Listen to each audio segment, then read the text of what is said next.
நாம் ஜெபத்துக்காக வாசிக்க வேண்டிய வசனம் யாக்கோபு 1 அதிகாரம் 17 வசனம். James chapter 1 verse 17. நன்மையான எந்த ஈவும் பூரணமான எந்த வரமும் பரத்திலிருந்து உண்டாகி ஜோதிகளின் பிதாவினிடத்திலிருந்து இறங்கி வருகிறது. அவரிடத்தில் யாதொரு மாறுதலும் யாதொரு வேற்றுமையின் நிழலும் இல்லை. ஆமென். இந்த வசனம் நம்ம எல்லா கிறிஸ்தவர்களுக்கும் அதிகமாக பழகி போன ஒரு வசனம். நன்மையான எந்த ஈவும் பூரணமான எந்த வரமும்.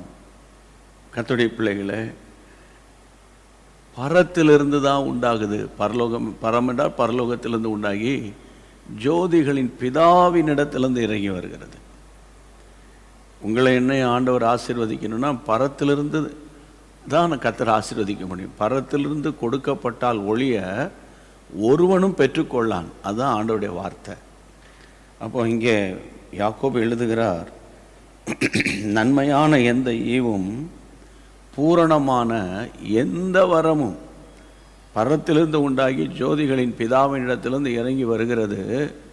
அவரிடத்தில் யாதொரு மாறுதல் யாதொரு வேற்றுமை நிழலும் இல்லை. அப்போ இந்த வசனம் என்ன சொல்லுகிறது? ஒருவரை ஆசீர்வதிப்பேன், இன்னொருவரை நான் ஆசீர்வதிக்காமல் விட்டுருவேன்.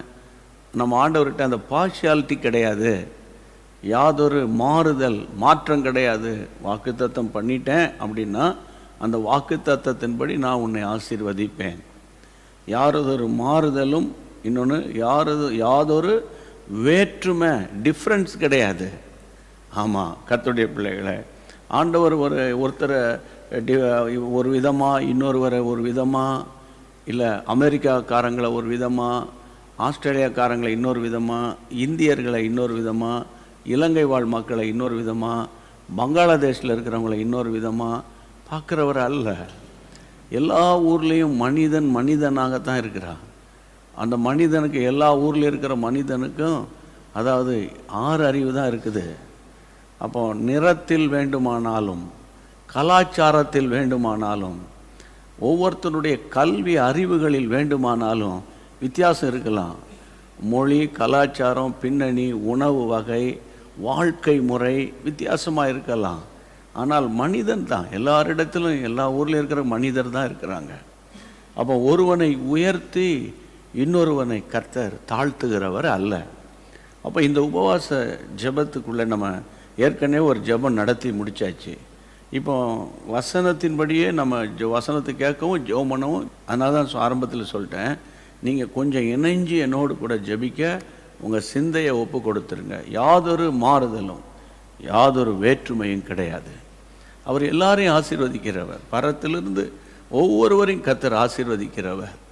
அப்போ ஏற்கனவே நான் சொன்னது போல் பரத்திலிருந்து கொடுக்கப்பட்டால் தான் நம்ம பெற்றுக்கொள்ள முடியும். என்ன தான் நம்ம தலைக்கீழே நின்று என்னெல்லாம் நம்ம தான தர்மங்கள் அதாவது இதெல்லாம் செஞ்சாலும் அவர் நமக்கு இறங்கினா தான் அந்த ஆசீர்வாதம் நமக்கு வரும். அப்போ இது ஒரு பக்கம் இருக்க, இன்னொரு பக்கம் கர்த்தருடைய பிள்ளைகளை, உங்களுடைய கேள்வியை நான் சொல்கிறேன். உங்கள் உள்ளத்தில் எழும்புகிற கேள்வி, நாங்கள் இவ்வளவோ பிரயாசப்படுறோம், நீங்கள் இதில் ஒரு 300 நாட்கள் அல்லது 400 நாட்கள். நேற்று சாட்சி வாசிக்கும்போது ஒரு சாட்சி சொல்கிறாங்க, 73 வாரம், ஒரு வாரம் கூட நான் மிஸ் பண்ணலன்றாங்க. முழியிறவு ஜெபம். இப்படி போராடி ஜெபித்து கொண்டிருக்கிற ஒரு சேனையை கர்த்தர் எழுப்பி இருக்கிறார். அதை நினைத்து நான் ஆண்டவரை மகிமைப்படுத்துகிறேன். ஆனால் இன்னொரு பக்கம் ஒரு கேள்வி, நாங்கள் விரும்பினது இன்னும் வரலையே, நாங்கள் விரும்பினது வரலையே, நெடுநாள் காத்திருக்கிறோம். அப்போ நாங்கள் விரும்பினது வரலையே, நெடுநாள் காத்திருக்கிறோமே, வசனத்தின்படி இருதயம் இழைத்து கொண்டு போகுதே. ஆமாம், ஹார்ட் ஆரோக்கியமாக இல்லையே, ஹார்ட்டில் ஒரு சிக்கு மாதிரி இருக்குதே என்றெல்லாம் நீங்கள் கலங்கி நிற்கலாம். இன்றைக்கு இந்த வார்த்தையை நீங்கள் கேட்கணும். அதாவது எனக்கு சொல்லி கொடுத்த ஆண்டவர் உங்களுக்கும் சொல்லிக் கொடுக்கணும், உங்களையும் உருவாக்கணும்னு தான் என்னுடைய நோக்கம். என்னுடைய இருதய நோக்கம் என்னென்னா, நீங்கள் உருவாக்கப்படணும். நீங்களும் ஆமாம், நாங்கள் ஆண்டவருக்காக, அதாவது ஒரு 10 அடி பாஞ்சா மிச்சம் 90 அடி நீங்கள் பாஞ்சு நீங்கள் ஒரு பலவான்களாக, ஆமென், நீங்கள் ஒரு யுத்த புருஷராக, நீங்கள் சாதனையாளர்களாக மாறணும் என்பதுதான் நோக்கம். அப்போ இந்த நாட்களில் இவ்வளோ வசனங்கள்லாம் நான் வாசிக்கிறேன், கேட்குறேன், எல்லாம் ஓகே தான். ஆனால் நான் ஏன் எனக்கு இந்த தடை, ஏன் இந்த தடை, ஏன் இந்த தடை? ஒரு வீடை கட்ட தடை, கல்யாணத்துக்கு தடை இல்லையா? ஒரு நல்ல ஒரு காரியத்துக்கு போனால், எந்த நல்ல காரியத்தை நான் முயற்சி பண்ணாலும் அங்கே ஒரு தடை வருது. நீங்கள் ஒன்று புரிஞ்சுக்கோங்க ஐயா, வெற்றியாளர்கள், சாதனையாளர்கள், அவங்ககிட்டலாம் போய் கேட்டு உனக்கு தடை எதாவது வந்துச்சிங்களா அப்படின்னா அவங்க சிரிப்பாங்க. தடை இல்லாத வாழ்க்கை ஏது? தடைகளை அதாவது பைபிள் சொன்னால் தடைகளை தகர்க்கிறவர் நமக்கு முன்பாக செல்லுகிறான்னு தான் சொல்லியிருக்கே தவிர, நீ வர்றதுக்கு முன்னால் உன்னை மோட்டார் வேயில் உன்னை ஓட விடுவேன், எக்ஸ்பிரஸ் வேயில் உன்னை ஓட விடுவேன், நம்ம ஊரில் சொல்கிறோமா ஹைவேயில் நான் ஓட விடுவேன் அப்படின்னு ஆண்டவர் சொல்லலை. கர்த்தருடைய பிள்ளைகளை, தடைகளை தகர்க்கிற கர்த்தர், கையை வைத்து ஆமென்னு சொல்லுங்கள். அப்போ ஏதாயிலும் ஒரு தடை அங்கே இருக்க தான் செய்யுது. உங்களுக்கு மட்டும் இல்லை, ஆயிரமான தேவ பிள்ளைகளுடைய கேள்வி இதுதான். அப்போது இன்றைக்கி நான் சில வசனங்களை வாசித்து நம்ம ஒப்பு கொடுத்து ஜெபிக்கணும். இப்போ நான் சொல்லுகிற வசனம் சிலருக்கு பொருந்தும், சிலர் அந்த வசனத்துக்கு தாண்டி வந்திருப்பீங்க. To understand my point? நான் சொல்ல போகிற உதாரணம் வாசிங்களேன்.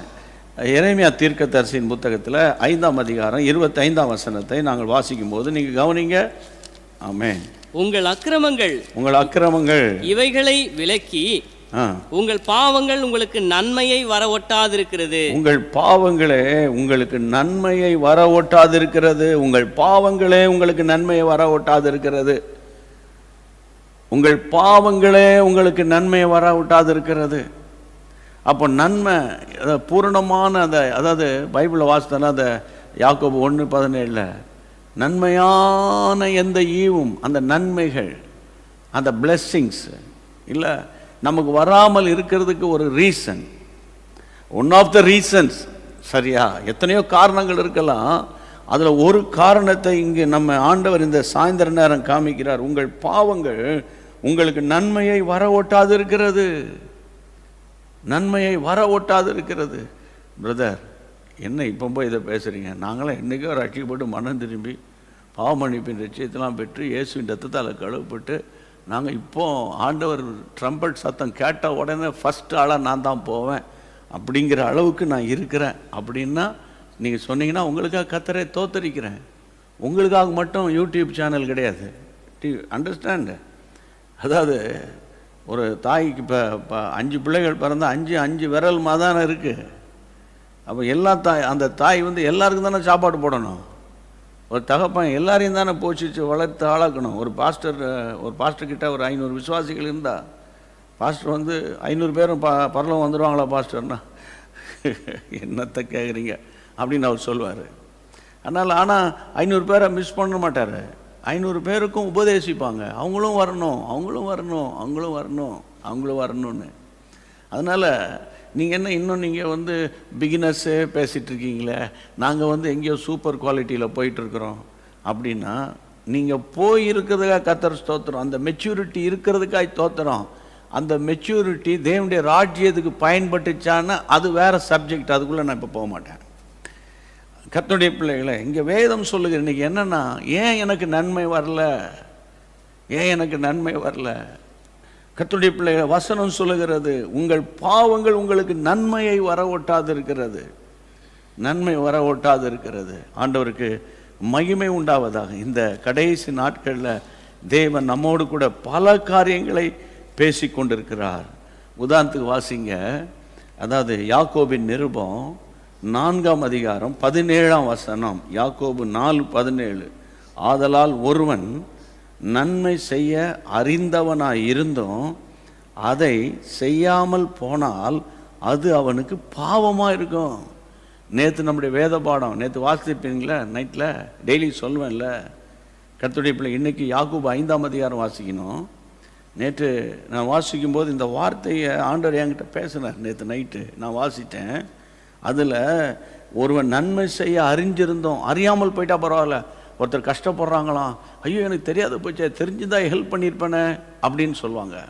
ஆனால் இன்றைக்கி தெரியும், அந்த தெருவில் அந்த பிள்ளைக்கு ஃபீஸ் கட்ட முடியாமல் ஸ்கூலுக்கு அனுப்பாமல் அவள் வந்து பாத்திரம் கழுவ அம்மா வேலைக்கு அனுப்பியிருக்குன்னு உனக்கு தெரியும். தெரிஞ்சிருந்தும் அதை செய்யாமல் போனால் அது அவனுக்கு பாவம். நம்ம பாவம்னோன்னு சிகரெட்டு பிடிக்கிறது, கஞ்சா அடிக்கிறது, தண்ணி அடிக்கிறது, ஒய்ஃப் அடிக்கிறது, அந்த அந்த ரேஞ்சுக்கு நம்ம போயிடுவோம். நம்ம அப்போ அது பாவம் இல்லைன்றீங்களா? அதுவும் பாவம் தான். ஆனால் இதுவும் பாவம் தானே. நன்மை செய்ய திராணி இருந்தும் செய்யாமல் போனால் அவனுக்கு அது பாவம். நன்மை செய்ய அறிந்திருந்தும் அதை செய்யாமல் போனால் அது அவனுக்கு பாவம். கர்த்தருக்கு ஸ்தோத்திரம். என் அன்பு தகவல் கர்த்தருடைய பிள்ளைகளே, இன்றைக்கி இந்த கடைசி நாட்களில் ஆண்டவருடைய சமூகத்தில் நம்ம நிற்கும்போது ரொம்ப பயத்தோடு நடுக்கத்தோடு அந்த வார்த்தைக்கு கீழ்ப்படியணும். அப்போ உங்கள் அக்கிரமம் தாயா உங்களுக்கு நன்மையை வராமல் தடை பண்ணிக்கிட்டே இருக்குதுன்னு ஆண்டவர் பேசுகிறாரு. இந்த நாட்களில் கர்த்தருடைய பிள்ளைகளை ஆண்டவர்கிட்ட ஒப்பு கொடுத்து, ஆமேன் ஆண்டவரே, நீங்கள் பாருங்கள், உன் பிரதர், சொந்த பிரதர் கஷ்டப்பட்டு கிடப்பான். அந்த சொத்தை நீ சைன் பண்ணியிருந்தனா அவனும் அந்த சொத்தில் வரக்கூடிய பணத்தை வச்சு அவன் வீடு கட்டுறானா, அவன் வந்து கார் வாங்குறானா, அவன் செஞ்சுட்டு போகிறான், அவன் ஏதாவது பண்ணிட்டு போகிறான். அவன் கல்யாணம் கட்டி அவனுக்கு பிள்ளைகள் இருக்குது, அவன் மனுஷன் தானே. ஆனால் நீ சைன் பண்ணாமல் பார்க்கலாம் இன்னும் நல்ல வேலைக்கு வரும். ஐயா, இன்றைக்கி இருக்கிறவன் நாளைக்கு இல்லை, இன்னும் நல்ல வேலைக்கு வரும், கெட்ட வேலைக்கு வரும்னு. அப்போ சொந்த சகோதரன் குறித்த உனக்கு வந்து ஒரு கரிசனை இல்லையே. அதுக்கப்புறம் நீ சர்ச்சு முன்னால் போய் இன்னும் தலையில் சிலுவை போட்டான்னா, நெஞ்சில் சிலுவை போட்டான்னு நான் கேட்குறது சரிதானே? என்ன சொல்கிறீங்க? அப்போ இந்த நாட்களில் பாரத்தோடு நான் சொல்கிறேன். அப்போ வசனம் சொல்லுகிறது, அப்போ உங்கள் அக்கிரமம் தாயா நன்மைக்கு வராமல் தடை செஞ்சுக்கிட்டு இருக்கு. நம்ம நினைக்கிறது என்னென்னா, நான் சாப்பிட்டேன், எனக்கு வெஹிக்கிள் இருக்குது, வீடு இருக்குது, வாசல் இருக்குது, ஐ ஆம் பிளெஸ்ட். உங்களுக்கு மாத்திரமா? உங்கள் ஏற்ற வீட்டுக்காரன் உங்களை விட நல்லா இருக்கான், அவன் வந்து நோ காடுன்றான், நல்லா இருக்கான். அதனால் இதுதான் ஆசீர்வாதம்னு நம்ம மயங்கிடக்கூடாது. ஆமாம், கர்த்தருடைய பிள்ளைகளை, ஒரு நீதிமான் வீட்டில் ரட்சிப்பின் கம்பீர சத்தம் இருக்கணும். அந்த கூடாரம் தான் கர்த்தருக்கு முன்பாக நிற்குது. அப்போ ஒன்று பாவங்கள். கர்த்தருடைய பிள்ளைகளை, எரேமியா 18 இன்னொரு வசனத்தை நான் உங்களுக்காக வாசிக்க விரும்புகிறேன். எரேமியா 18:10 என்ன சொல்லுது பாருங்க. அவர்கள் என் சத்தத்தை கேளாமல் என் பார்வைக்கு பொல்லாப்பானதை செய்வார்களானால் நானும் அவர்களுக்கு அருள் செய்வேன் என்று சொன்ன நன்மையை செய்யாதபடிக்கு மனம் மாறுவேன். நான் அவர்களுக்கு அருள் செய்வேன். இப்போ இதை மாற்றி சொல்லிட்டா, நான் உங்களுக்கு சொன்ன வாக்கு தத்தத்தை நான் நிறைவேற்றாமல் என் இருதயத்தை மாற்றிக்கிடுவேன்றாரு. ஆனால் நம்ம என்ன நினைப்போம், கர்த்தர் சொன்னது தான். நீ தண்ணி அடித்தாலும் சரி, என்ன பண்ணாலும் சரி, எது பண்ணாலும் சரி, கர்த்தர் சொன்னது தான், கர்த்தர் செஞ்சு முடிச்சிடுவார், அவர் வாக்கு மாறாதவர் அப்படின்னு பேசுவோம். இங்கே அழகாய் சொல்லப்பட்டிருக்கிறது, நான் உங்களுக்கு அருள் செய்வேன் என்று சொன்ன நன்மையை செய்யாதபடிக்கு மனம் மாறிடுவேன். நல்ல கவனிங்க. இப்போ நினிவேயை குறித்து கர்த்தர் சொன்னார், அவன் பாவம் சமூகத்தை எட்டிருச்சு, நான் அழிக்க போகிறேன்னு சொல்லு அப்படின்னு. இப்போ சொன்னவன் காத்துக்கிட்டு இருக்கான், அழியல. என்னன்னு விவரம் கேட்டால் ஆண்டவர் சொல்லிட்டார், நான் மாறிட்டேன்வா யோனாவே, நான் மாறிட்டேன். அப்படியா? நீங்கள் தான் சொன்னேன். ஆனால் அந்த ஜனங்களை பாரு, அவங்க தங்கள் பிள்ளைகளை உணர்ந்து ஒப்பு கொடுத்து உபவாசம் பண்ணி ராஜா முதல் மிருக வரைக்கும் என்னை தேட ஆரம்பிச்சிட்டாங்க, அதனால் நான் மாறிட்டேன் அப்படின்னு அங்கே ஆண்டவர் தான் இருதயத்தை மாற்றிக்கிறாரு. அதே ஆண்டவர் இங்கே சொல்கிறாரு, நான் வந்து சொன்னதை செய்கிற தேவன் தான். அதே நேரத்தில் சத்தியத்துக்கு சத்தத்தை கேளாமல் என் பார்வைக்கு பொல்லாப்பானதே நீ செஞ்சுக்கிட்டு இருந்தேன்னு வச்சுக்கோங்க.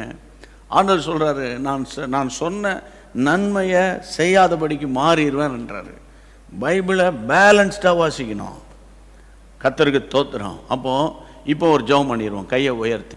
ஆண்டவரே, கர்த்தாவே, நான் என்னையே நீதிமானாக, நான் செய்கிறதெல்லாம் சரி, என்னை யாரையும் குற்றப்படுத்தக்கூடாது, நான் சொல்கிறதான் சரி, அதை இதை சொல்லி கிள்ளி என் சத்தத்தை ஓங்கி பேசி, ஆமாம் நான் சொல்கிறதான் கரெக்ட் அப்படிங்கிற ஒரு அந்த ஆட்டிடியூடு என்னை விட்டு போகட்டும். ஆண்டவரே, குறை இல்லாதவன் ஒருத்தரும் கிடையாது, ஆமேன், குற்றம் செய்யாதவன் ஒருத்தரும் கிடையாது. நாம் பாவிகளாக இருக்கையில் கிறிஸ்து நமக்காக மரித்தாரு. ஆண்டவரே, ஒப்பு கொடுக்கிறேன்ப்பா. ஆமேன், பரத்திலிருந்து வரக்கூடிய நன்மை எனக்கு வராதபடிக்கு ஆண்டவரே எரேமியா 5:25, எரேமியா 18:10 ஆகிய வசனங்களின்படி ஆண்டவரே நான் ஒப்பு கொடுத்து ஜெபிக்கிறேன் சொல்லுங்க. உபவாச ஜெபத்தில் ஒப்பு கொடுக்கிறேன். என் பிள்ளைகளுக்காக நான் ஒப்பு கொடுக்கிறேன். ஒருவேளை உங்கள் பிள்ளைகளுக்கு இந்த மாதிரி ஒரு உணர்வு இல்லாமல் இருப்பாங்க. பரவாயில்ல, உங்கள் பிள்ளைகளுக்காக நீங்கள் போராடுங்க, ஆண்டவர்கிட்ட ஜெபிங்க, உங்கள் பிள்ளைகளுக்காக ஜெபிங்க. கல்யாணம் பண்ணி வச்சேன் அவன் சந்தோஷமாக இருக்க மாட்டாங்க, அல்லது நல்ல கல்யாணம் பண்ணி வச்ச இடத்துல மாமியார் ஆகிய நான் என் பையனை கண்ட்ரோல் பண்ணிக்கிட்டு இருக்கிறேன். கர்த்தருடைய ஆவியானவர் உங்களோடு பேசுகிறாரு. ஆண்டவரே நான் ஒப்பு கொடுக்கிறேன் ராஜா, இரக்கம் பாராட்டுங்கப்பா, இரக்கம் பாராட்டுங்க, இரக்கம் பாராட்டுங்க சொல்லுங்க, இரக்கம் பாராட்டுங்க. இறங்குங்க ஆண்டவரே, இறங்குங்க ஆண்டவரே, இறங்குங்கப்பா, இறங்குங்க ஆண்டவரே. ஆமென், ஆமென். எங்கள் பாவங்கள், எங்கள் அக்கிரமங்கள் எல்லாவற்றையும் சிலுவையில் உம்முடைய இரத்தத்தால் மன்னிக்க வல்லமை பெருத்த தேவனே, மன்னிக்கிறதற்கு தயவு பெருத்த தெய்வமே, உம்முடைய இரத்தத்தால் எங்களை கழுவி எங்களை சுத்திகரித்து எங்களை மீண்டும் மீண்டும் ஆண்டவரே இரத்த கோட்டைக்குள் எங்களை கொண்டு வந்து எங்களை நீர் பாதுகாத்து கொள்ளும்படி நாங்கள் ஜெபிக்கிறோம். கையை உயர்த்தி சொல்லுங்க, இந்த ஜெபத்தை கர்த்தர் கேட்டதற்காக. ஆமென், ஆமென், ஆமென். அப்படியே வந்த வசனம் இப்போ நான் ஒரு சொல்ல போறேன். சங்கீதம் 32ஆம் சங்கீதத்தில் 5-6 வசனங்கள். சங்கீதம் 32, 5, 6 வசனங்கள் என்ன சொல்லுகிறது தெரியுமா? நான் என் அக்கிரமத்தை மறைக்காமல் என் பாவத்தை உமக்கு அறிவித்தேன். நான் என் அக்கிரமத்தை மறைக்காமல் பாவத்தை உமக்கு அறிவித்தேன். என் மீறுதல்களை கர்த்தருக்கு அறிக்கையிடுவேன் என்றேன். தேவரீர் என் பாவத்தின் தோஷத்தை மன்னித்தீர். கையை உயர்த்தி ஆமென் சொல்லுங்க. ஆமென். ஆண்டவரே என் அக்கிரமத்தை நான் மறைக்கல, என் பாவத்தை அறிவிச்சிட்டேன், என் மீறுதல்களை கர்த்தருக்கு நான் அறிக்கையிடுவேன் என்று சொன்னேன். தேவரீர் என் பாவத்தின் தோஷத்தை மன்னித்தீர். இப்போது யாரெல்லாம் என் கூட சேர்ந்து ஜெபம் பண்ணீங்களோ கையை உயர்த்தி இப்போது இந்த வார்த்தையின்படி கர்த்தர் என் பாவங்களை மன்னிச்சிட்டீர். கரங்களை தட்டி ஸ்தோத்திரம் பண்ணி வாயை திறந்து எங்களோடு பாடுங்க. Thank you Lord. பறந்தது நோய்கள் எல்லாம் நீந்தது இயேசுவின் இரத்தத்தினால். பாவமெல்லாம் பறந்தது நோய்கள் எல்லாம் தீர்ந்தது இயேசுவின் இரத்தத்தினால். கிறிஸ்துவுக்குள் வாழ்வு கிருபையால் மீட்பு பரிசுத்த ஆவியினால். கிறிஸ்துவுக்குள் வாழ்வு கிருபையால் மீட்பு பரிசுத்த ஆவியினால். குதூகலம் கொண்டாட்டமே இயேசுவின் சன்னிதானத்தில். குதூகலம் கொண்டாட்டமே ஆமென், ஆமென். இயேசுவின் சன்னிதானத்தில். ஆனந்தம் ஆனந்தமே நந்தரின் திருப்பாதத்தில். ஆனந்தம் ஆனந்தமே என் நண்பரின் திருப்பாதத்தில். ஆமென், ஆமென்.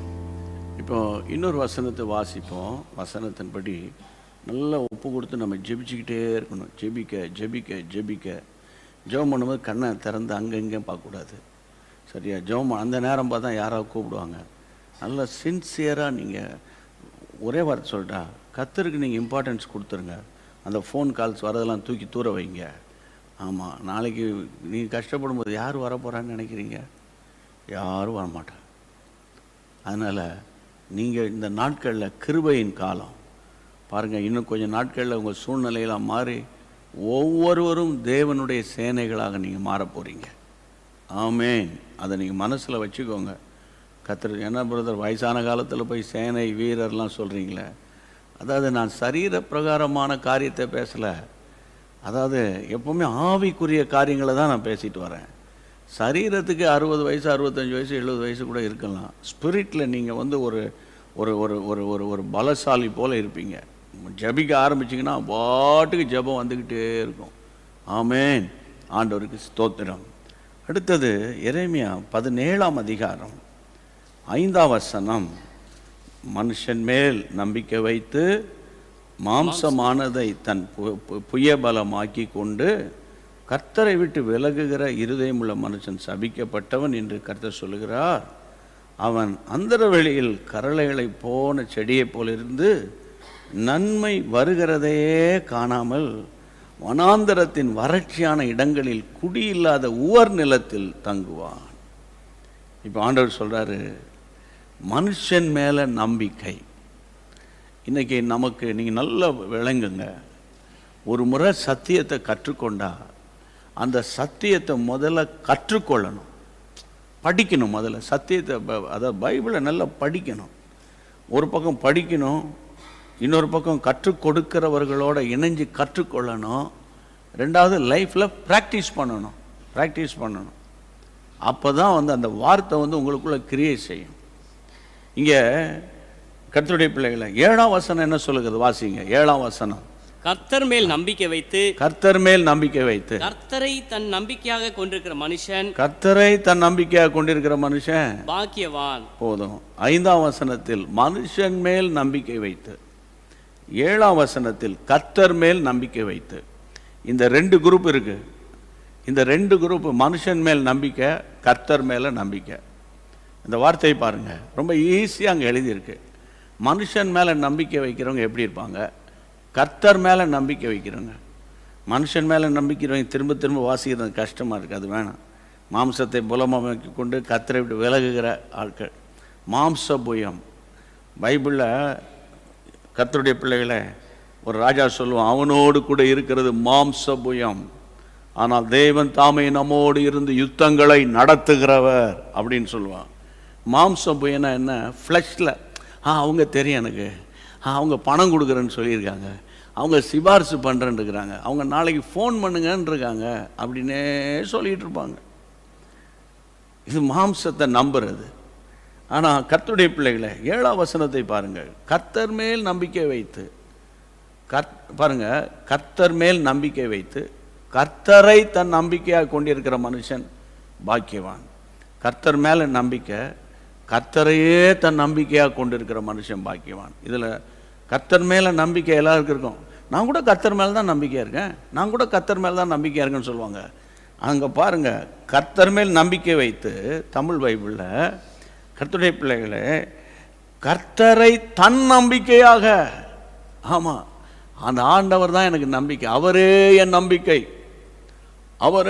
நம்பிக்கை, நான் நம்புகிறது அவராலே வரும். அந்த Lord is my hope, Lord is my shepherd அப்படின்னு சொல்றது மாதிரி, லார்ட் இஸ் மை ஹோப், அவர் தான் என்னுடைய நம்பிக்கை, அவர் தான் என் நம்பிக்கை. அப்போ கர்த்தர் மேல் நம்பிக்கையாக இருக்கிற மனுஷனுக்கு பைபிள் என்ன சொல்லப்பட்டிருக்கு? 8ஆம் வசனம்.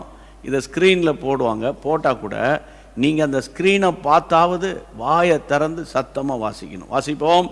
வசனம், அவன் தண்ணீர்கள் அண்டையில், வாசிங்க. தண்ணீர் அண்டையிலே நாட்டப்பட்டதும் கால்வாய் ஓரமாக தன் வேர்களை விடுகிறதும் உஷ்ணம் வருகிறதை காணாமல் இலை பச்சையாயிருக்கிறதும் மழை தாட்சியான வருஷத்திலும் வருத்தமின்றி தப்பாமல் கனி கொடுக்கிறதுமான மரத்தை போல் இருப்பான். ஆமா, கர்த்தரை நம்புகிறவனுக்கும் மனுஷனை நம்புகிறவனுக்கும் ஈஸியா நீங்க கண்டுபிடிச்சிடலாம். உங்க சர்ச்சில் கர்த்தரை நம்புகிற ஆட்கள், மனுஷனை நம்புகிற ஆட்கள், உங்க ஃபேமிலியிலேயே கர்த்தரை நம்புகிற ஆட்கள், மனுஷனை நம்புகிற ஆட்கள் ரொம்ப ஈஸியாக கண்டுபிடிக்கலாம். அப்படியா? எல்லாரும் கத்தர்ன்றாங்க, எல்லாருமே ஆமேன்றாங்க, அதெல்லாம் இருக்கும். ஆனால் அங்கே டீட்டெயிலாக சொல்லியிருக்கு, தண்ணீர்கள் அண்டை நாட்டப்பட்டவன். அவன் எங்கேயும் போய் இஷ்டத்துக்கு போய் கூடாரம் போட்டு உட்கார மாட்டான். தண்ணீர்கள் அண்டையில் நாட்டப்படுவான் அப்படின்னா என்ன அர்த்தம்? அதாவது அந்த வாட்டர் என்பாலே anointing of the Holy Spirit, ஜீவ தண்ணீர் உள்ள நதிகள் ஓடும். John chapter 8:37. ஆமாம், 8:37-38 அந்த ஜீவ நதி அல்லது தண்ணீர், அது அபிஷேகத்துக்கு அடையாளம். கர்த்தருடைய பிள்ளைகளை, இன்றைக்கு நீங்கள் பாருங்க, 8ஆம் வசனத்தில் 1 தண்ணீர்கள் அண்டை நாட்டம், 2 கால்வாய் ஓரமாக வேர்களை விடுகிறது. ஆமாம், தண்ணீர்கள் அண்டை நாட்டப்பட்டவன அந்த வேர் தண்ணியே சார்ந்திருக்கும் வேர்கள். பரிசுத்த ஆவியானவரே நம்பி இருப்பாங்க. அனாவசியமாக போய் டபார்னு அங்கே அந்த பேங்க்கில் கடன் வாங்கிட மாட்டான், இங்கே போய் கடன் வாங்கி டபார்னு அங்கே போய் அந்த ஒய்ஃப் கூட சொல்லாமல் போயிட்டு செஞ்சுட்டு வர மாட்டான்.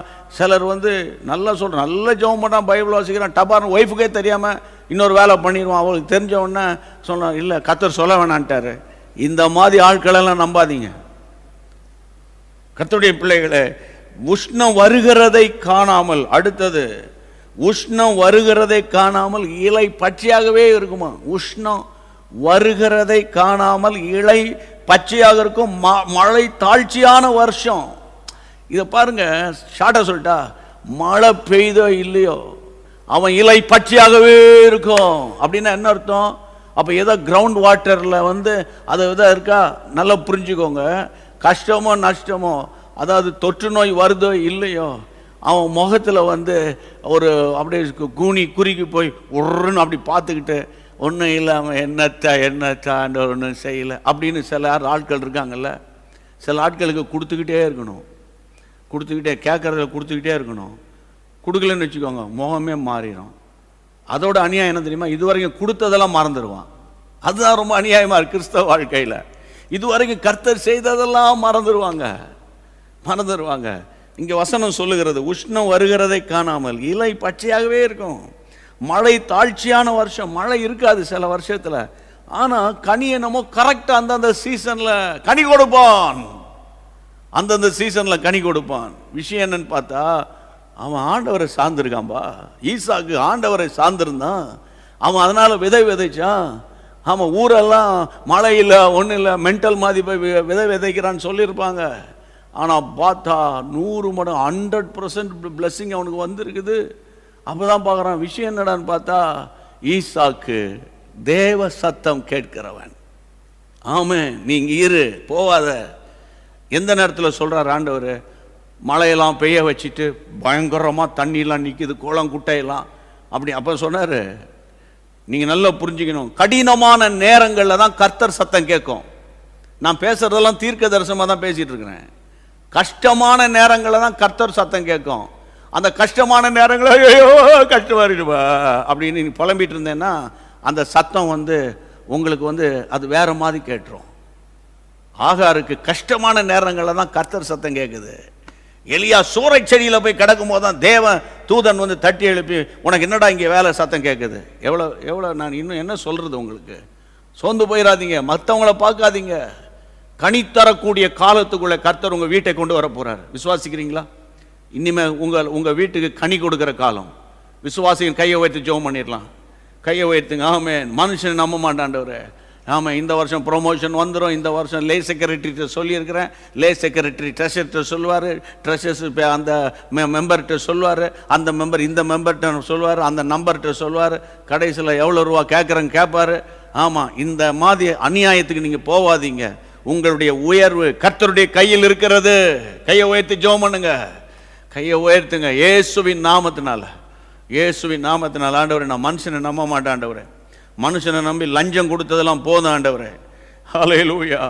என் ஆண்டவரை காத்திருப்பேன். என் உயர்வு என் ஆண்டவர் கையில் இருக்குன்னு சொல்ற விசுவாசிகள் தெய்வ பிள்ளைங்களாம் கையை உயர்த்தி, என் உயர்வு என் பிள்ளையின் உயர்வு, என் பிசினஸினுடைய உயர்வு, என் வேலையின் என் ஊழியத்தின் உயர்வு கூட ஆண்டவரே எந்த ஊழியக்காரன் கையில கிடையாது ஐயா, உங்க கையில இருக்கு ஆண்டவரே. ஷபானா ஹானாமா ஹானா ஜெபம் பண்ணுங்க. ரிபாலா பாலாமா நாகாதாலா பாகா துதாலா பாகா தாலாபா. ஆமா, நான் மனுஷனை நம்பிட்டேன்.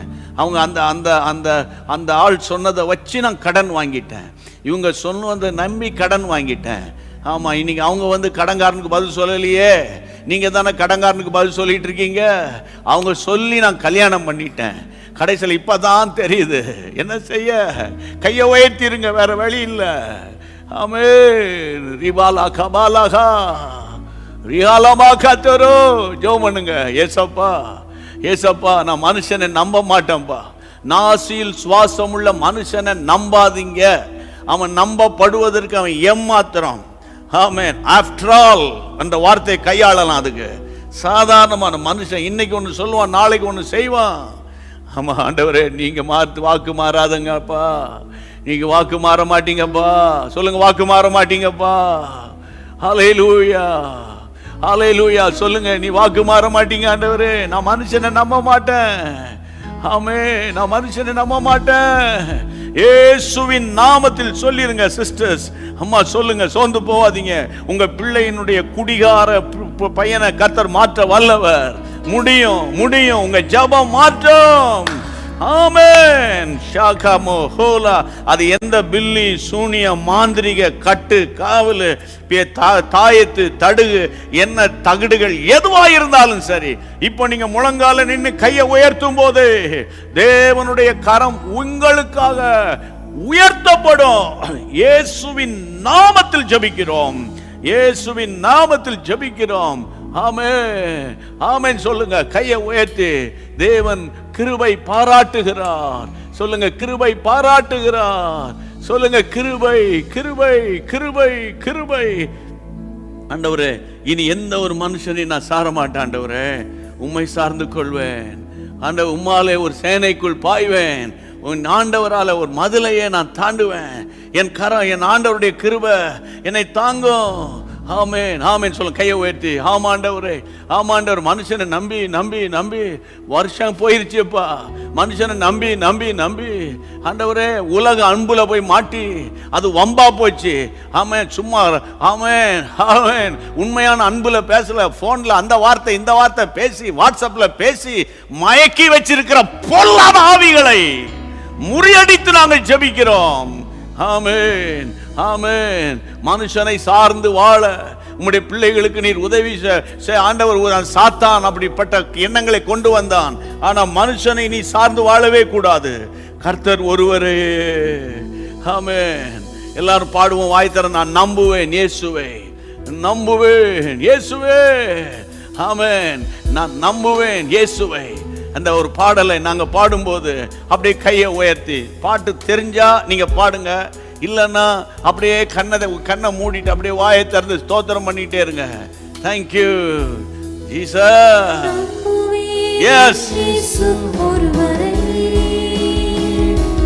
நான் நம்புவேன் என் இயேசு ஒருவரை,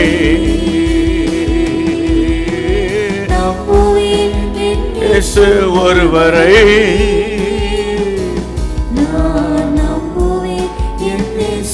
ஒருவரை பாதையெல்லாம் அந்தகாரம் சூழ்ந்தாலோ முடிந்தது மறுவாழ்வு இல்லை என்றாலோ. எல்லாரும் கரங்களை உயர்த்தி சொல்லுவோம். சூழ்ந்தாலோ முடிந்தது மறுவாழ்வு இல்லை என்றாலோ, யாரும் இல்லை என்றாலோ. இயேசுவே இயேசுவே, என்னை தேற்றுவதற்கு யாரும் இல்லை என்றாலோ, இயேசு ஒருவரை நம்புவேன். இயேசு ஒருவரை நான் நம்புவேன். இயேசு ஒருவரை நம்புவேன். இயேசு ஒருவரை நான் நம்புவேன். இயேசு ஒருவரை. நான் நிற்கும் பூமி நிலை குலைந்து அழிந்தாலும் என் நம்பிக்கையின் அஸ்திவாரம் அசைந்தாலும், நான் நிற்கும் பூமி நிலை குலைந்து அழிந்தாலும் அஸ்திவாரம் அசைந்தாலும் நான் நம்புவதற்கு ஒன்றுமில்லை என்றாலும். இயேசுவே, ஆண்டவரே, ஒண்ணுமே தெரிய மாட்டேங்குதுப்பா. பிளாங்கா இருக்கு ஆண்டவரே, பிளாங்கா இருக்கு ஆண்டவரே, பிளாங்கா இருக்கு ஆண்டவரே. ஆமா ஆண்டவரே, இயேசு ஒருவரை யாவால் யாந்தராலா, இயேசு ஒருவரை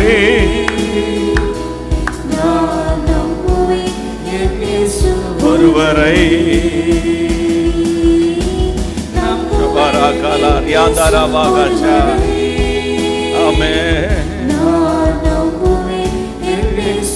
ஒருவரை. Thank you Lord. நாங்கள் உம்மை நம்புகிறோம். நாங்கள் நம்புகிறது ஆண்டவரே உம்மால தான் வரப்போகுது.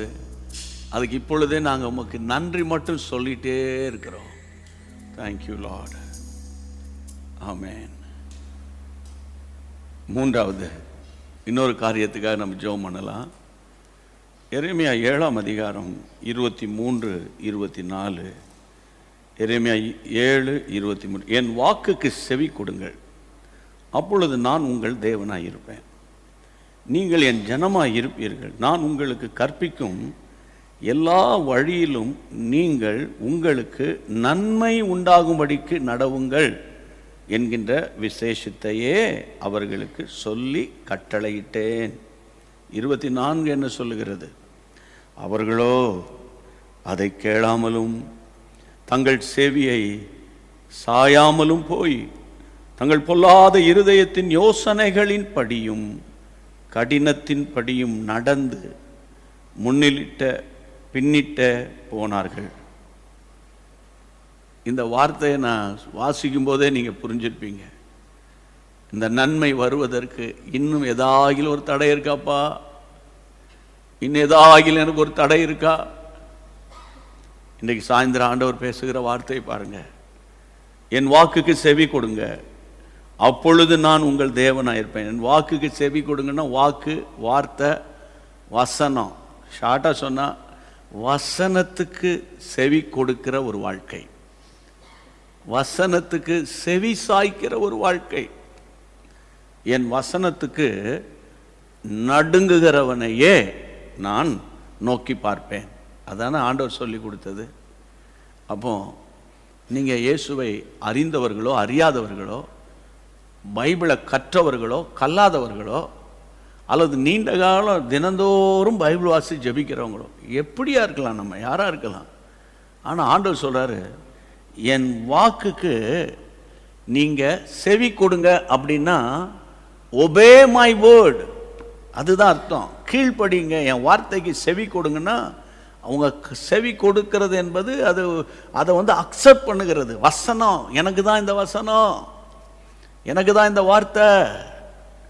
உதாரணத்துக்கு யாவரோடும் சமாதானம் இருங்க அப்படின்னு எங்கள் பாஸ்டர் அல்லது உங்களை மாதிரி யாராவது ஊழியர் பேசுகிறத நான் கேட்டேன்னா உடனே என் உள்ளத்தில் நான் எல்லார்ட்டையும் சமாதானமாக இருக்கேனா அப்படின்னு ஒரு பார்வை பார்த்துக்கிடுவேன். நான் யார்கிட்டையாவது ஒரு மிஸ்டேக் இருக்கா, ஒரு சின்ன பிட்டர்னஸ்க்கு ஒரு கசப்பு இருக்கான்னு அப்படி பார்ப்பேன், கண்ணை மூடி ஜெபம் பண்ணும்போது. உண்மையாக சொல்கிறேன். அப்போ ஏதாயிலும் ஒரு உணர்த்துவார். மனுஷன் தானே நம்ம, ஆண்டவர் நம்மோடு பேசுவார் இல்லையா, உணர்த்துவார். உடனே ஒப்புரவாகுதல். செவி கொடுக்கறதுன்னா பைபிள் வாசியா வாசித்தேன், ஜெபம் பண்ணியா ஜெபம் பண்ணிட்டேன், என்ன வசனம் வாசித்தேன், ஒரு வசனம் சொல்லு, சொல்லிட்டேன், ரைட் போ சாப்பிடு. இது ஒரு காலம் அப்படி உருவாக்குனாங்க பெற்றோர்கள், அதனால் உருவாக்குனாங்க. அது உண்மையாக வாசித்தான். இன்றைக்கெல்லாம் அப்படி கிடையாது. வாசி ஒரு ட்ரெடிஷ்னல் போல் உடைய ஆதார் கார்டு இருக்கா, ஓட்டர் ஐடி இருக்கா, அட்லீஸ்ட் பாஸ்போர்ட் இருக்கா, ரேஷன் கார்டு இருக்கா, ஐடி இருக்கா, அது மாதிரி இன்னைக்கு பைபிள் இருக்கா, வாசித்துட்டியா? அப்படி இல்லை. கர்த்தருடைய வார்த்தைக்கு ஆண்டவர் சொல்றாரு, நீ செவி கொடு. இன்னைக்கு நேத்தான் நான் உன்னோடு கூட பேசிட்டு இருக்கேன், ஒப்புரவாகுன்னு. பட்டும் படாமல் இருக்கீங்களா? பட்டும் படாமல் இருக்கீங்களா? இப்போ நான் அதாவது சொல்ல வேண்டியதும் சொல்லணும், சொல்ல வேண்டியதை சொல்ல வேண்டிய பிரகாரம் சொல்லி அந்த உளையான சேற்றுக்குள்ளிருந்து நம்ம வெளியே வந்துடணும். அதுதான் ரொம்ப முக்கியம். இல்லை நான் உள்ளே உட்காந்துக்கிறேன் பிரதர், நேரத்துக்கு நேரம் எங்களுக்கு இந்த ஹெலிகாப்டர்லாம் சாப்பாடு கொண்டு வந்து போடும், பார்த்துருக்கீங்களா? எப்போ? மூழ்கிறவனுக்கு, பஞ்சத்தில் இருக்கிறவனுக்கு, இல்லை தண்ணீர் வீட்டை மூழ்கிறவனுக்கு மேலே இருந்து சாப்பாடு வரும். ஆனால் நம்ம நினச்சிட்டோம் எப்போவுமே ஹெலிகாப்டர் வரும். வெளியே வாடா இயேசுவின் நாமத்தில், பாவத்தை விட்டு வெளியே வா, வேலைக்கு போ, கையின் பிரயாசத்தை நீ சாப்பிடுவ, கர்த்தர் உன்னை பிளஸ் பண்ணுவாருன்னு. அப்போ ஆண்டவர் சொல்றாரு, என் வார்த்தைக்கு நீ செவி கொடுங்க, அப்பொழுது நான் உங்கள் தேவனாய் இருப்பேன், நீங்கள் என் ஜனமாய் இருப்பீர்கள். நான் கற்பிக்கும் எல்லா வழியில், நான் கற்பிக்கும் அப்படின்னா என்ன அர்த்தம்? டீச் பண்றது. பைபிள் டீச்சிங் வேற, ப்ரீச்சிங் வேறன்னு எத்தனையோ முறை சொல்லியிருக்கிறேன். மார்னிங் சர்வீஸில் மோரலஸ் எப்பவுமே டீச்சிங் இருக்காது, ப்ரீச்சிங் தான் இருக்கும். ஏன்னா விசுவாசிகள் மற்றவங்க பொதுவான எல்லாம் வருவாங்க. ஆனால் டீச்சிங்னு ஒன்று இருக்குது, பைபிள் ஸ்டடின்னு ஒன்று இருக்குது. ஏன்? உன்னை ஸ்டடியாக, புரியுதா உங்களுக்கு? ஸ்டடி லைஃபாக இருக்கணும்னு பைபிள் ஸ்டடிக்கு நீ வரணும்னு. அதுக்கு அந்த 10 பேர் 30 பேர் 40 பேர் கொஞ்சம் பேர் அதில் தாகம் உள்ளவங்க, அவங்க தான் வாழ்க்கையில் ரொம்ப ஸ்டடியாக போயிட்டே இருப்பாங்க. கையை வைத்து ஆண்டவரை தோத்திரம் பண்ணுங்க. ஆண்டவர் சொல்கிறாரு, நீங்கள் உங்களுக்கு நன்மை உண்டாகும்படி நடவுங்கன்ற விசேஷத்தை நான் கட்டளையிட்டேன், அவர்களோ அதை கேட்கல, செவியை சாய்க்கல, பொல்லாத இருதயத்தின் யோசனைப்படியும் கடினத்து நடந்து அப்படின்னு ஆண்டவர் பேசுகிறாரு. ஷார்ட்டாக சொன்னால், வசனத்துக்கு செவி கொடுக்காத ஒரு வாழ்க்கை. என் வேதத்தில் இரவும் பகலும் பிரியமாக இருந்து, பைபிள் வசனத்துக்கு 1ஆம் சங்கீதம், அவன் செய்வதெல்லாம் வாய்க்கும், அவன் சொல்கிறதான் நான் கேட்பேன் அப்படின்னு ஆண்டவர் சொல்கிறாரு. அதனால் நான் அன்போடு சொல்கிறேன், நீங்கள் கத்தோலிக்க கிறிஸ்தவர்களோ, நீங்கள் தென்னிந்திய திருச்சபையோ, அல்லது வட மாநிலத்தில் இருக்கிற அந்த சர்ச் ஆஃப் நார்த் இந்தியா, அல்லது நீங்கள் மெத்தடிஸ்டோ, ஆங்கிலிக்கனோ, பிரிஸ்பெட்டினோ, அசம்பிளிஸ் ஆஃப் காடோ, அல்லது ரோமன் கேத்தலிக்கோ, அல்லது நீங்கள் சால்வேஷன் ஆர்மியோ, அல்லது நீங்கள் பெண்டிகாஸ்டல் மூவ்மெண்ட்டோ, நீங்கள் எந்த சர்ச் மெம்பராக இருந்தாலும் கர்த்தருக்கு ஸ்தோத்திரம். ஆனால் சத்தியத்துக்கு கீழ்ப்படியணும். வசனம் சொல்லுது, மனம் திரும்பிடணும், அபிஷேகம் பெற்றுக்கொள்ளணும், ஆண்டவரை தேடணும், எல்லாரோடும் சமாதானமாக இருக்கணும், ஒருவனும் என்னை குற்றவாளின்னு சொல்லக்கூடாது. ஆமாம், எங்கள் வீட்டில் மாமியார் மாமனாரோட ஐக்கியமாக இருக்கணும், ஆமாம், அண்ணன் தம்பியோட ஐக்கியமாக இருக்கணும், அக்கா தங்கச்சியோட ஐக்கியமாக இருக்கணும், பக்கத்து வீட்டுக்காரங்கிட்ட ஹலோ ஹவாரியோ சார், எப்படியோ சார் இருக்கீங்கன்னு பேசணும். ஒன்றும் கிடையாது. ஆனால் நான் பாட்டுக்கு இருப்பேன்னா எப்படி? அது ஆண்டவர் அப்படியே சொல்லி கொடுத்துருக்கார் நமக்கு. அப்போ இந்த கடைசி காலத்தில் சத்தியத்துக்கு செவி கொடுக்காத ஒரு குரூப் போயிட்டு இருக்குது. பிரசங்கம்லாம் இன்றைக்கி யாரும் கிடையாது. அந்த பாட்டுன்னா கொஞ்சம் நேரம் அப்படி கேட்டுட்டு அந்த பாட்டை நீங்கள் ஃபார்வேர்ட் பண்ணுறீங்க. நான் ரொம்ப சந்தோஷம், எனக்கு கூட அது பிரயோஜனமாக தான் இருக்குது. ஆனால் வசனங்களை உட்கொள்கிறவன் தான் பலப்பட முடியும். வார்த்தையை உட்கொள்ளணுமே. கையை வைத்து ஜெபம் பண்ணலாம். இப்போது ஆண்டவரே, இனிமேல் பைபிளுக்கு, வசனத்துக்கு நான் முக்கியத்துவம் கொடுக்க போகிறேன். ஆமென். கையை வைத்து ஜெபம் பண்ணுங்க. பைபிளை வாசிப்பேன், ஜெபிப்பேன், வாசிப்பேன். ஒரு சாப்டர் வாசிப்பேன், அப்புறம் ஜெபம் பண்ணுவேன், அப்புறம் அடுத்த சாப்டர் வாசிப்பேன், அப்புறம் ஜெபம் பண்ணுவேன். இப்படி நான் ஜெபிக்க பழகுவேனப்பா. கையை உயர்த்தி ஒப்பு கொடுங்க.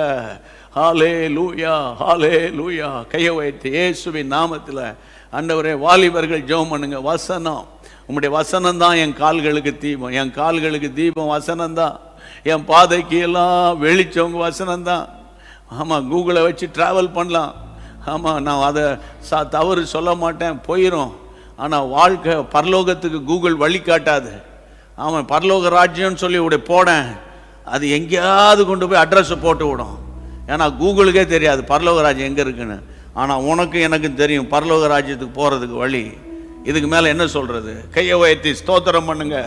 இயேசுவின் நாமத்தினால ஆண்டவரே, வசனத்துக்கு கீழ்ப்படுகிற ஆண்டவரே, கிருபை எனக்கு வேணும். வசனத்தை பேசும்போது அது எனக்கு தான், இந்த ஊழியக்காரன் எனக்கு தான் பேசுறாரு. நான் மற்றவங்களை குறை சொன்னேன், ஊழியர்களை குறை சொன்னேன். ஆண்டவரே, பிறரை நியாயம் தீர்க்கிற நியாய தீர்ப்புக்கு அதிகாரம். நான் ஒரு நீதி அரசர் இல்லையே, நான் நீதி உள்ள நியாயாதிபதி இல்லையே. ஆண்டவரே, நீர்தானப்பா நீதி உள்ள நியாயாதிபதி. அதனால ஆண்டவரே, உம்முடைய வசனத்தை இன்னும் நான் கேட்கணும். ஜெபிங்க, இன்னும் நான் கேட்கணும், இன்னும் பைபிள் படிக்கணும், இன்னும் பைபிளை நான் ஆராய்ச்சி பண்ணணும். ஆமென். உம்முடைய வேதத்தில் இரவும் பகலும் தியானமாயிருக்கிற மனுஷன் பாக்கியமா. ஆமாப்பா, இரவிலும் வாசிக்கணும், பகலிலும் வாசிக்கணும். ஷகா பவுகலா கதோ லோகோ தோலா பவுனா பாகதாலாபா ஷகதாலா கபாதுலா பாகா. ஜெபிங்க, சாட்டிஸ்ஃபை ஆகாதீங்க. இவ்வளோ பிரசங்கத்தை கேட்டுட்டேன், திருப்தி அடையாத வாலிபனே, திருப்தி அடையாத. வசனத்தால் இன்னும் வாசிக்கணும், இன்னும் ஜெபிக்கணும், இன்னும் ஜெபிக்கணும், இன்னும் வாசிக்கணும், இன்னும் ஜெபிக்கணும், இன்னும் வாசிக்கணும். அதிசயம் டிவியில உட்கார்ந்து இருக்கிற தேவ பிள்ளையே, கர்த்தருடைய ஆவியினால் ஏவப்பட்டு நான் சொல்றேன், இன்னும் வாசிக்கணும் பைபிள. ஷமா கேமே ஹோ. நல்ல கை கால் நல்லா இருந்துச்சுன்னா முழங்கால நின்று வாசிங்க. அந்த முட்டுல வலி ஒண்ணு இல்லைன்னா முழங்கால நின்று வாசித்து பாருங்க, ஆண்டவர் பேசுவாரு. ஆமாப்பா, ஆமாப்பா, ஆமாப்பா. இப்பொழுது யாரெல்லாம் இந்த கிருபை எங்களுக்கு வேணும், இந்த ஆசீர்வாதம், ஆமென், ஆமென், ஹல்லேலூயா. ஆண்டவரே, யோசுவாவுக்கு அன்றைக்கு நீர் கொடுத்த வார்த்தையை சொல்லி நான் ஜெபிக்கிறேன். இந்த நியாய பிரமாண புத்தகம் உன் வாயை விட்டு பிரியாதிருப்பதாக, அதை இரவும் பகலும் செய்ய நீ கவனமாய் இரு. அப்பொழுது நீ புத்திமானாய் நடந்து கொள்வாய், உன் வழியையும் வாய்க்க பண்ணுவாய். You will have good success இயேசுவின் நாமத்தில். ஸ்தோத்திரம் ஸ்தோத்திரம் ஸ்தோத்திரம் ஆண்டவரே. ஆமென் ஆமென் ஹல்லேலூயா ஆமென். வாழ்க்கையில் தோற்று போன பிள்ளைகள் வேத வசனத்தால் உயர்த்தப்படுவார்களாக. ஜெபத்தை கேட்டபடியால் கரங்களை தட்டி ஸ்தோத்திரம் பண்ணி பாடுங்க. உமக்கு பயந்து உம் நாமம் கனிப்போரே, உமக்காய் சேர்த்திட நேசனே வருவே. உமக்கு பயந்து உம் நாமம் கனிப்போரே, உமக்காய் சேர்த்திட நேசனே வருவே. உமது சம்பத்தை கடாட்சிக்கும் நாளில் உம்மோடு இயேசுவே நான் சீயோனில் சேர்ந்திடுவே.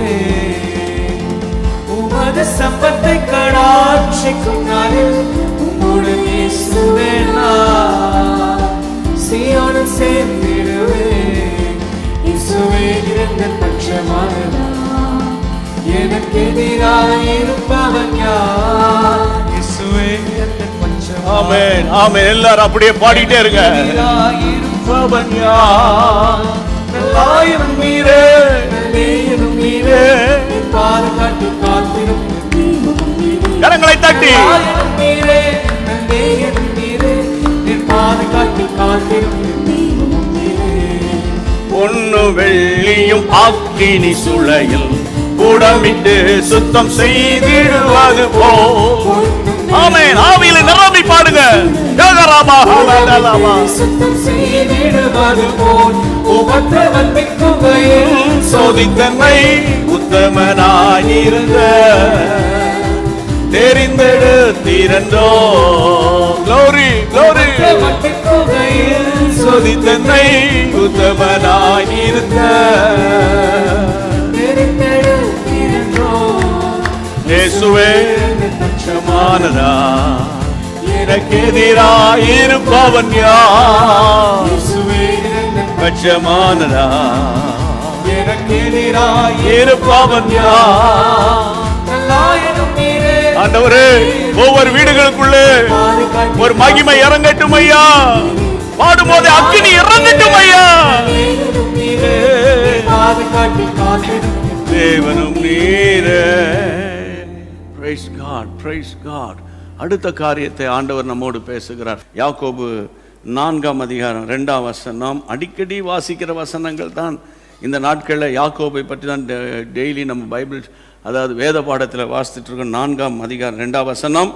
நீங்கள் இச்சித்தும் உங்களுக்கு கிடைக்கவில்லை, இச்சித்தும் கிடைக்கல, நீங்கள் கொலை செய்தும் பொறாமை உள்ளவர்களாய் இருந்தும் அடையக்கூடாமல் போகிறீர்கள். அடையக்கூடாமல் போகிறீங்க. நீங்கள் சண்டையும் யுத்தமும் பண்ணியும், நீங்கள் சண்டை யுத்தம் பண்ணியும், நீங்கள் விண்ணப்பம் பண்ணாமல் இருக்கிறதினாலே, நீங்கள் விண்ணப்பம் பண்ணாது இருக்கிறதுனால உங்களுக்கு சித்திக்கிறதில்லை. உங்களுக்கு சித்திக்கிறதில்லை. அடுத்த வசனம். நீங்கள் விண்ணப்பம் பண்ணியும், நீங்கள் விண்ணப்பம் பண்ணியும் உங்கள் இச்சைகளை நிறைவேற்றும்படி செலவழிக்க வேண்டும் என்று தகாத விதமாய் விண்ணப்பம் பண்ணுகிறபடினால், தகாத விதமாய் விண்ணப்பம் பண்ணுகிறதுனால பெற்றுக்கொள்ளாமல் இருக்கிறீர்கள். ரெண்டு காரியம். 2ஆம் வசனத்துல ஜெபம் பண்றதே இல்லையே, எப்படி உங்களை ஆசீர்வதிக்க முடியும் அப்படின்னு சொல்றாரு யாக்கோபு. அடுத்ததுல இன்னொரு குரூப் நல்ல ஜெபம் பண்றீங்க.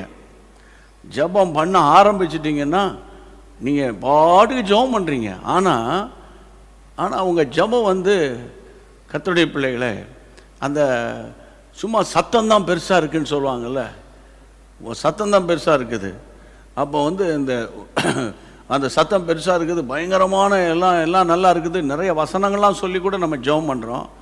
ஆனால் வசனம் சொல்லுகிறது, நீங்கள் விண்ணப்பம் பண்ணுகிறீங்க, ஆனால் உங்கள் விண்ணப்பத்துக்கு பதில் வரல. விஷயம் என்னன்னு கேட்டால், தகாத விதமாக விண்ணப்பம் பண்ணுறீங்க. ஒன்று, விண்ணப்பம் பண்ணுறதே இல்லை, ஜெபம் பண்ணுறதே இல்லை. எங்கள் அம்மா ஜெபம் பண்ணுறாங்க எனக்காக. என் ஒய்ஃப் பார்த்தீங்கன்னா என்னை விட பயங்கரமாக ஜெபம் பண்ணுவோம். அவள் ஜெபத்தில் தான் பார்த்தீங்கன்னா ஆண்டவர் எங்களெல்லாம் ஆசீர்வச்சிருக்காரு, உண்மை. ஆனால் நீங்கள் என்னைக்கு தான் ஜெபம் பண்ணலான்னு இருக்கிறீங்க? இன்னும் அதே தான், அறிந்தும் அறியாமல், தெரிந்தும் தெரியாமல், இப்படியே தான் போகணுமா நம்ம? அந்த ஆரம்ப காலங்களில் பரிசுத்தவான்கள் இந்திய தேசத்துக்குள்ளே காலடியை வைத்து இந்த சுவிசேஷத்தின் ஒளியை கொண்டு வந்தபோது எப்படி ஜெபிக்கணும்னு தெரியாது நமக்கு. அப்போ அந்த ஜெப பாடம் ஒன்று அழகாக எப்படி ஜெபிக்கணும் அப்படின்னு போட்டு ஒரு நல்ல ஒரு புக்லெட்லாம் உருவாக்கி ஜெபிக்க நமக்கு கற்றுக் கொடுத்தாங்க. நல்லது. இயேசு கிறிஸ்து கூட ஜெபிக்க கற்றுக் கொடுத்தார். எத்தனை முறை? ஓயாமல் போகிற இடங்கள்லாம் இதுக்கு இப்படி ஜெபம் பண்ணு, அதுக்கு இப்படி ஜெபம் பண்ணு, இதுக்கு இப்படி ஜெபம் பண்ணு, ஓயாமல் சொல்லி கொடுத்தாரா? ஒரே ஒரு முறை தான் ஜெபம் பண்ண வேண்டிய விதமாவது அப்படின்னு சொன்னார். ஆனால் கொஞ்ச நாள்கள் ஆளாளுக்கு ஜெபம் பண்ண ஆரம்பிச்சிட்டாங்க. அப்போ இன்னைக்கு அந்த நாட்களில் ஜெபத்தை புக்கை பார்த்து வாசித்தோம். அப்போ கர்த்தருடைய பிள்ளைகளை, ஆனால் நல்ல கர்த்தரை நேசிக்க சிலரெல்லாம் ஜெபிக்க நீங்கள் ஆரம்பிச்சிங்கன்னா அவ்வளோ அழகாக வசனங்கள்லாம் சொல்லி எவ்வளோ பியூட்டிஃபுல்லாக ஜெபம் பண்ணுறீங்க, நல்ல கண்ணீரோடு ஜெபிக்கிறீங்க சில தேவ பிள்ளைங்க. அதுக்காக கர்த்தருக்கு ஸ்தோத்திரம். எப்படி கர்த்தர் உங்களுக்கு ஜெபிக்க சொல்லி கொடுத்துருக்கிறாரு, அதுதான் உண்மை. அப்போ இன்றைக்கி உங்களை மாத்திரம் நான் அப்ரிஷியேட் பண்ணிட்டு போக மாட்டேன். ஜெபிக்காதவங்களை குத்தி கொலை எடுக்க மாட்டேன், அவங்களையும் ஜெபிக்க வைக்கணும். அதுதானே ரொம்ப முக்கியம். விசுவாசத்தில் பலவீனனை சேர்த்துக்கொள். அப்போ அவங்களையும் நம்ம ஜெபிக்க வைக்கணும். உன்னால் முடிஞ்ச வரைக்கும். சிலர் சொல்லுவாங்க, உங்களை மாதிரிலாம் ஜெபிக்க முடியாது பிரதர், என்னை மாதிரி ஜெபிக்கவே நீ கூடாது முதல்ல அப்படின்னு சொல்லுவேன். உனக்கு தெரிஞ்ச வகையில் நம்ம ப்ரேயர் சென்டரில் ஆவடியில் நீங்கள் வந்து விசிட் பண்ணுங்கள். நிறைய ஜெப அறையெல்லாம் இருக்குது. கிரவுண்ட் ஃப்ளோரில் தனித்தனி ஜெப அறை இருக்குது. ஒவ்வொரு மாவட்ட மாநிலம்னு சொல்லி தேவ ஜனங்களுக்கு வந்து ஜெபம் பண்ணுவாங்க. அப்போது அந்த மாதிரி ஜெபிக்கிற மக்கள் ஜெபம் பண்ணிட்டு போயிருக்கும்போது நான் வெளியே நின்றுட்டு இருக்கும்போது ஒரு பாட்டியம்மா அவங்க சொன்னாங்க, அவங்க இயேசுவை அறியாதவங்க, ஆனால் ஜெபிக்க வந்திருக்கிறாங்க. அவங்க என்னை பார்த்துட்டு, எப்பா சொல்லிட்டேன்ப்பா, அவர்கிட்ட சொல்லிட்டேன் எல்லாம் சொல்லிட்டேன், நான் போயிட்டு வரேன். அது அவ்வளோ எவ்வளோ ஒரு இன்னசென்ட்டாக. ஆனால் நம்ம ஆட்கள் இருந்தால், அங்கே ஜெபம் பண்ணிட்டேன் பிரதர், எதுக்கு நீங்கள் ஒரு ஜெபம் பண்ணிடுங்களேன், எதுக்கு நீங்கள் ஒரு தலையில் வச்சு சிலுவை போட்டுருங்களேன். நம்ம இப்படியே வாழ்ந்து பழகிட்டோம் பாருங்கள். நம்ம அது தப்பு கிடையாது. நீங்கள் எப்போ டெவலப் ஆகிறது? கர்த்தருடைய நாமத்துக்கு மகிமை உண்டாவதாக. அப்போ ஒன்று ஜெபிக்காத கூட்டம் இன்றைக்கு சபைகளில் இருக்கிறோம். நம்ம ஜெபிக்காத கூட்டம். இன்னொரு ஜெபிக்கிறோம் தகாத விதமாக. இன்னொரு விதத்தை சொல்லிட்டா, வாய்க்கு வந்த மாதிரி எப்படி என் நாமத்தினால எதை கேட்டாலும் நான் தருவேன்னு ஒன்று சொல்லிட்டார்ல, அது எது கேட்கணும் எது கேட்கக்கூடாதுன்னு விவசாயே இல்லாமல் எதை வேணுமானாலும் தருவேன்னு சொன்னீரே. புருஷன் சொல்ல, ஒரு கிரவுண்டில் நிலத்தை வாங்குவோம், அதில் அரை கிரவுண்டில் வீட்டை கட்டுவோம், அந்த அரை கிரவுண்டில் முன்னால் ஒரு கடையை கட்டி விடுவோம். அங்கே நான் கொஞ்சம் காசு வந்தால் நம்ம வந்து இந்த கடன் அடைச்சி செட்டில் ஆன. இல்லை எனக்கு வந்து 50 ஏக்கரில் ஆண்டர் வீடு தரேன்னு சொல்லிக்கிறாருன்னு. அதாவது படிப்படியாக வாழ்க்கையில் முன்னேறணும். ஒரே நாளில் 50 ஏக்கர் நீ வாங்குற அளவுக்கு இருந்தால் அப்படி ஒரிஜினலாக அந்த ப்ராஸ்பெரிட்டி இருந்தால் பரவாயில்ல. திடீர்னு எப்படி வரும் திடீர்னு? கர்த்தருடைய பிள்ளைகளை, இன்றைக்கு நான் கர்த்தருடைய நாமத்தினால சொல்கிறேன், நம்ம ஒரு எமோஷனல் கிறிஸ்டியனாக இருக்கக்கூடாது, ப்ராக்டிக்கல் கிறிஸ்டியனாக இருக்கணும். ஆண்டவர் படிப்படியாக என்னை ஆசீர்வதிப்பார். கையை வைத்து ஆமேன்னு சொல்லுங்க. அப்போ தகாத விதமாக விண்ணப்பம் பண்ணுறது, தேவ சித்தம் இல்லாமல் எதுக்கோ ஜெபம் பண்ணிகிட்டு இருக்கிறது. கர்த்தருடைய பிள்ளைகள் அந்த நாட்களில் பார்த்தீங்கன்னா கர்த்தருடைய பிள்ளைகளை சொல்லுவாங்க, ஆமாம் ஆண்டவர் அதை காட்டுறார் இதை காட்டுறாருன்னு பார்த்தா அது வேற ஒரு இதாக இருக்கும். அந்த காரை காட்டுறார், அது பார்த்தா இன்னொருத்தன் கஷ்டப்பட்டு வாங்கி வச்சுருப்பான், இஎம்ஐயை கட்டியிருக்க மாட்டான். இந்த மாதிரிலாம் இருக்கும். தெரியாமல் ஒன்றும் ஜெபம்னானே எது கேட்டாலும் தருவார்ல. முதல்ல தேவ சித்தமா, நீங்கள் எதையாகிலும் அவருடைய சித்தத்தின்படி கேட்டால் அவர் நமக்கு செவி கொடுக்கிறார். 1 யோவான் 5:14. அப்போ ஒவ்வொரு காரியத்துக்காக கையை வைத்து ஜெபம் பண்ணிடுவோம். இன்றைக்கு கர்த்தர் கடைசியாக சொல்லி கொடுத்த பாடம் என்னது? ஆண்டவரே, சரிவர நான் ஜெபம் பண்ணுறதில்ல, இன்னொரு பக்கம் ஜெபம் பண்ணுறேன், அது சித்திக்கிறது இல்லை, வாய்க்கிறது இல்லை, தகாத விதமாக ஜெபம் பண்ணிகிட்டு இருக்கிறேன், மன்னிச்சிடுங்கப்பா, ஒப்பு கொடுக்குறேன்ப்பா. மற்றவங்களை பார்த்து, ஆண்டவரே அவனை தண்டிங்க, ஆண்டவரே திருத்துங்க, ஆண்டவரே தொடுங்க, ஆண்டவரே. ஆண்டவர் சொல்லுவார், உன் வாய் கொஞ்சம் ஒழுங்காக இருந்ததுன்னா அவன் சண்டை போட்டு போகாமல் இருந்திருக்க மாட்டானே அப்படின்னு ஆண்டவர் சொல்லுவார். அதனால் ஒப்பு கொடுத்துருவோம், கர்த்தருடைய கரத்தில் ஒப்பு கொடுத்துருவோம். ஆண்டவரே, எனக்கு உங்களுடைய சித்தத்தின்படி நான் ஜெபிக்கணும். எல்லாரும் கரங்களை உயர்த்தி கடைசி ப்ரேயர் பாயிண்ட் தான். ஆமேன். இந்த நாட்களில் நம்ம இப்படி ஜெபிக்க ஆரம்பிச்சிட்டோம்னா நன்மையான எந்த ஈவும் பூரணமான எந்த வரமும் ஜோதிகளின் பிதாவின் இடத்திலிருந்து நேராக உங்கள் வீட்டுக்கு இறங்கி வரப்போகிறது, உங்கள் பிள்ளைகள் மேல் இறங்கி வரப்போகிறது. தகாத ஜெபம் வேண்டாம், ஜெபம் இன்மையும் வேண்டாம், ஜெபிக்க முடியாதபடி கனநித்திரை வேண்டாம். ஆமேன், ஆமேன். விசுவாசத்தோடு அறிக்கை பண்ணுங்க, நான் கலந்து கொள்வேன், புது பலனை நான் பெறுவேன் இயேசுவின் நாமத்தினால. ஷாமே ஹோலே மேஹோ லோஹோ ஷாகா லோஹோ. அந்நிய பாஷைகளை பேசி ஜெபம் பண்ணுங்க, புது பலனை பெற்றுக்கொள்ளுங்க. புது பலன், புது பலன். ஆமென். புது பலன், புது பலன். கழுகுக்கு சமமாய் முதியவர்களே கழுகுக்கு சமமாய் புது பலன் உங்களுக்குள்ளே வருகிறது. ஆண்டவரே, உம்முடைய சித்தத்தை அறிந்து ஜெபிக்கிற ஜெபத்தை எனக்கு கற்றுக் கொடுத்ததற்காக எல்லார் கரங்களை தட்டி இந்த ஆசீர்வாத உபவாச ஜெபத்தில் நாம் கற்றுக்கொண்ட ஆண்டவரே 5 பாடங்களுக்காக உமக்கு ஸ்தோத்திரம். இந்த 5 பாடங்களை நான் ஆண்டவரே பிராக்டிஸ் பண்ண போகிறேன். என்னை அபரிவிதமாய் ஆசீர்வதிக்க போகிறீர்.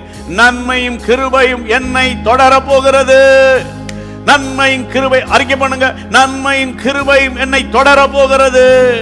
ஷாலேமே கோலி மகாதரே கோலோஹோ ஷபரஹாதரா கதரேகே.